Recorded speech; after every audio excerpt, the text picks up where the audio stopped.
So I've been doing audio books of my books, and as I'm reading them out loud, I find myself stumbling on certain words.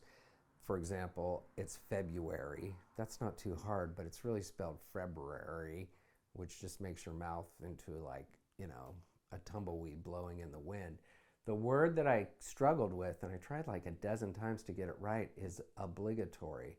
But for some reason, it's like regularly, obligatory. I just had a hard time with it.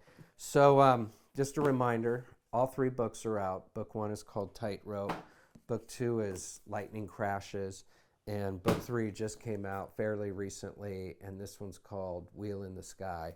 So the series is complete, and the audiobooks are getting close to being done. Let's put on our glasses correctly, and we'll continue reading from chapter 13. We just picked 14. We just picked Grandpa up from the airport. During his visit, Grandpa overhears Chris on the phone talking about an older boy she's interested in who just had gotten a job at Jack in the Box. So we lived in Davis when they got like Taco Bell and Kentucky Fried Chicken, and then Jack in the Box moved in. The next day, while we're out and about, Grandpa makes a seemingly spontaneous decision to pick up some food at Jack in the Box. He pulls up to the classic plastic clown to place his order and shocks the shit out of my sister by saying, "Is Kenny working here today? Chris Bross is with me in the car and she'd like to say hello and maybe blow him a kiss." He gets my sister's full attention as she wraps her hands around his neck, preparing to choke him into silence. "This is Kenny. Are you serious? Chris Bross is in the car?" "That's right, Kenny, and from what I hear, she has the hots for you." "Grandpa, stop!" Chris yells, her face red with embarrassment. "Hi, Chris, it's Kenny." Her voice sounds funny, coming from a speaker in the clown's mouth. There's nowhere for Chris to hide in the back seat. She has no choice but to roll down her window. "Oh, hi, Kenny. I don't know why my grandpa is being such a dipshit. He's a real joker." "Oh, well, that's too bad because I kind of have the hots for you." "Really? Really? Well, this is something maybe we can talk about later." "You bet. Maybe I can get your phone number at the next window." "Okay, I'm going to punch my grandpa's lights out as soon as he's done ordering." "Sounds good." Grandpa politely places his order and pulls the car forward. He reaches out and shakes Kenny's hand. Kenny hands him a piece of paper and pen. Chris writes down our phone number and hands it to Grandpa, who forwards it back to Kenny. "She's my granddaughter, Kenny. You know what that means." "Not exactly." "You treat her good or I'll come back to this fine establishment and make your life miserable. She's a good kid and deserves a real gentleman. Are we clear?" "Yes." "Yes what?" "Yes, sir." "That's more like it, Kenny. I like you. I think you and Chris are going to get along just great." "Thank you, sir. Your order's just about ready."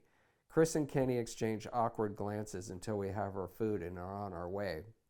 She pulls a French fry out of the bag, pops it in her mouth, and says to Grandpa, "You're a real a-hole, Grandpa, and I love you." "I love you too, my sweetie. Love you too." My mother gives her father the same advice she'd given her mother the year before. "Get out. Leave her. If you're tired, everything in your power to resolve your... If you've tried everything in your power to resolve your issues and you're still not happy, then make a change." Grandpa, like Grandma, also chooses not to take our mother's advice. They must have worked things out because they would remain married for the rest of their lives. I'm still in the MGM program and still in team, this time as a fifth grader, sandwiched between the retractable walls of the little fourth graders, so young and immature, and the mighty sixth graders, so powerful and full of confidence. One of our first team projects is to create a self-portrait. Knowing I cannot accurately render myself to my liking, I take a more ambiguous approach and paint a beautiful oak tree. "Although I like what you've painted, this is supposed to be a self-portrait," the teacher says. "Oh, I know. That's me," I say, pointing at the trunk. "I'm standing right behind the tree." Okay, I like it. You can get away with all kinds of stuff when people think that you're smart.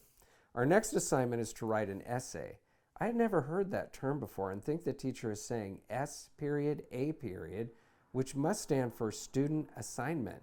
On the cover of my assignment, I draw a giant S and a giant A. It's my essay, and when I get the assignment back, there's a note from the teacher. "Very clever. I like the way you made fun of essay. It's too good, to be forgotten. 3 llama stickers for you. From the first day of school, there's gossip that Team's 5th graders will be the first class in the entire country to be taught the sex education. Now everyone wants to be in Team. We know it's a controversial issue still being discussed with the school board, teachers, and parents.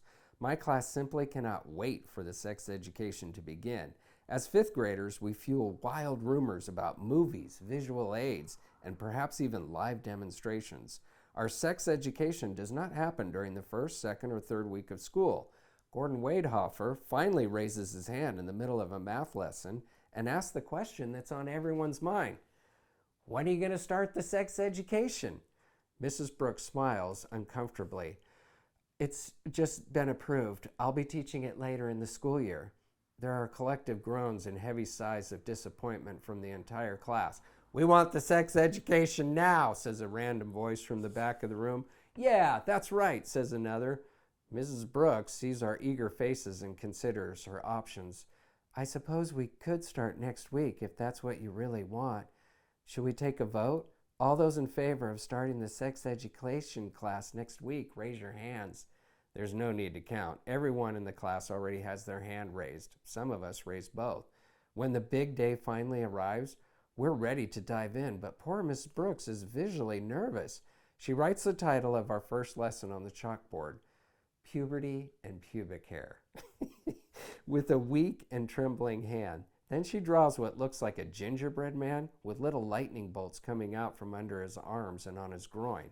In spite of my excitement, I feel sorry for her.